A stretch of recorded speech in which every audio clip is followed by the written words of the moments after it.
अस्सलाम वालेकुम। शौकत खानम अस्पताल के बारे में आज की इस वीडियो में चंद तफसीलात आपके सुपुर्द करनी है। शौकत खानम अस्पताल का सालाना जो इस साल बजट है वो है 39 अरब रुपए का, 39 बिलियन का। इसका जो स्टाफ है वो है 3686।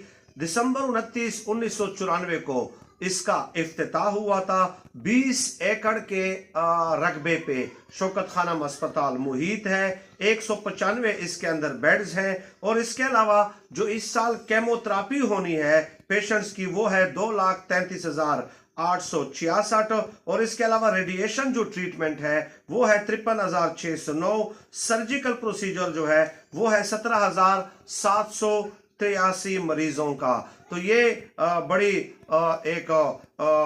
बड़ी खिदमत है इंसानियत की। लेकिन इस हवाले से एक तफसीली वीडियो भी इसी चैनल पे मैं इंशाअल्लाह ताला अपलोड करूंगा और आपकी खिदमत